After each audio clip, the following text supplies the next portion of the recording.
আল্লাহ সুবহানাহু ওয়া তাআলা কাদের দোয়া দ্রুত কবুল করেন এবং কিভাবে আমরা আমাদের দোয়াকে আল্লাহর কাছে পৌঁছতে পারি।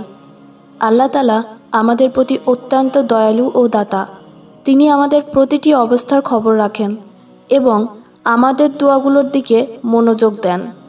যখন আমাদের চারপাশটা ঘন কালো মেঘে ঢাকা পড়ে যায়, তখন মনে হয় যেন কোনো আলো নেই, কোনো আশার আলো নেই। কিন্তু মনে রাখবেন, আল্লাহ সুবহানাহু ওয়া তাআলা সবসময় আমাদের পাশে আছেন। তিনি আমাদের জন্য এমন কোনো সংকট সৃষ্টি করেন না যার সমাধান তিনি রাখেননি। কালো মেঘের পরে সূর্যের আলো যেমন উদিত হয়, তেমনি আমাদের জীবনের সংকটও কেটে যাবে। রাসূল সাল্লাল্লাহু আলাইহি ওয়াসাল্লাম বলেছেন, মুমিনের অবস্থাও বিস্ময়কর। যখন সে ভালো কিছু পায় তখন আল্লাহর শুকরিয়া আদায় করে, আর যখন সে কষ্ট পায় তখন ধৈর্য ধারণ করে। তিনি আরও বলেছেন, দোয়া হলো মুমিনের অস্ত্র। যখন আমরা অসহায় বোধ করি তখন দোয়া হলো আমাদের জন্য সবচেয়ে বড় সমাধান। আল্লাহর কাছে হাত তুলুন, তার কাছে সাহায্য প্রার্থনা করুন। তিনি কখনো তার বান্দার দোয়া অগ্রাহ্য করেন না। আমাদের জীবন ও জীবিকার সব দায়িত্ব আল্লাহর হাতে। যদি আমরা তাকে মনে প্রাণে বিশ্বাস করি এবং তার উপর নির্ভর করি, তবে কোনো দুশ্চিন্তা আমাদের মনকে ভারাক্রান্ত করতে পারবে না। মনে রাখবেন, জীবনের পথে চলতে গেলে পরাজয় আসবে, কষ্ট আসবে, কিন্তু এই পরাজয় মানেই থেমে যাওয়া নয়। আমাদের প্রিয় নবী হযরত মুহাম্মদ সাল্লাল্লাহু আলাইহি ওয়াসাল্লাম, যিনি মহান আল্লাহর নবী, তাকেও জীবনে অনেক কঠিন সময় পার করতে হয়েছে। তিনি কখনো হতাশ হননি, থেমে যাননি, বরং আল্লাহর উপর ভরসা করে এগিয়ে গেছেন। আপনার জীবনে যদি এখনই কোনো কঠিন পরিস্থিতি থাকে, তাহলে জেনে রাখুন, আল্লাহ আপনাকে সেই পরিস্থিতি থেকে বের করে আনবেন। শুধু আপনার দরকার ধৈর্য ধরার এবং আল্লাহর উপর ভরসা করার। পবিত্র কোরআন এবং হাদিসের আলোকে আমরা জানি যে আল্লাহ সেই সব মানুষের দোয়া দ্রুত কবুল করেন যারা তার প্রতি একান্তভাবে নিবেদিত এবং বিশ্বাস স্থাপন করে। দোয়া কবুল হওয়ার পেছনে কিছু মূল শর্ত রয়েছে, যেমন ঈমান ও তাকওয়া।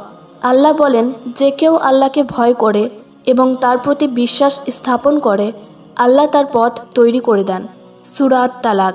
আল্লাহ সেসব বান্দার দোয়া দ্রুত কবুল করেন যারা ঈমানদার ও পরহেজগার, তাদের অন্তরে আল্লাহর প্রতি পরিপূর্ণ বিশ্বাস এবং তাকওয়া থাকে। রাসূলুল্লাহ সাল্লাল্লাহু আলাইহি ওয়াসাল্লাম বলেছেন, আল্লাহ সেই দোয়া কবুল করেন যা আন্তরিকভাবে করা হয়। আমাদের দোয়া করতে হবে একাগ্র চিত্তে এবং আন্তরিকতার সঙ্গে। যদি আমরা আমাদের দোয়ায় আল্লাহর উপর সম্পূর্ণ আস্থা রাখি, তবে আল্লাহ অবশ্যই আমাদের প্রার্থনা কবুল করবেন। মনে রাখবেন, মজলুম ও অসহায়দের দোয়া সরাসরি আল্লাহর কাছে পৌঁছে যায়। রাসূলুল্লাহ সাল্লাল্লাহু আলাইহি ওয়াসাল্লাম বলেছেন, মজলুমের দোয়া ও আল্লাহর মাঝে কোনো পর্দা থাকে না। যে কোনো অসহায় ও মজলুম ব্যক্তি যখন আল্লাহর কাছে সাহায্য চায়, আল্লাহ তাআলা সেই দোয়া দ্রুত কবুল করেন। রাসূলুল্লাহ সাল্লাল্লাহু আলাইহি ওয়াসাল্লাম বলেছেন, যখন তুমি রোজা রাখো, ইফতারির সময় দোয়া করো, তখন তোমার দোয়া আল্লাহর কাছে কবুল হয়। বিশেষ কিছু সময় এবং পরিস্থিতিতে দোয়া করার বিশেষ ফজিলত রয়েছে, যেমন তাহাজ্জুদের সময়, রমজান মাস, জুম্মার দিন ইত্যাদি।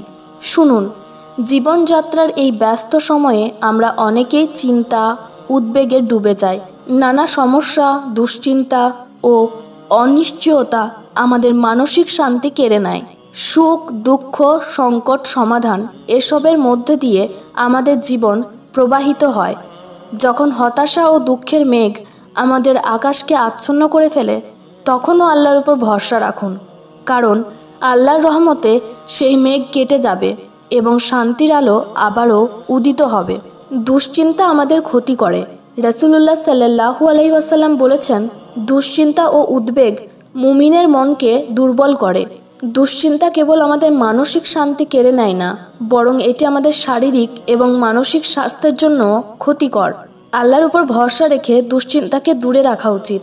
পরাজয় কখনো চিরস্থায়ী হয় না। আজকের ব্যর্থতা হতে পারে আগামী দিনের সাফল্যের ভিত্তি। আপনি যদি এখনই থেমে যান, তাহলে আল্লাহর সেই রহমতের হাত থেকে নিজেকে বঞ্চিত করবেন, যা হয়তো আপনার জীবনে কিছুক্ষণ পরেই আসতে পারে। আমরা যেন আমাদের দোয়ার মধ্যে বিশ্বাস, আন্তরিকতা এবং তাকওয়া রাখি।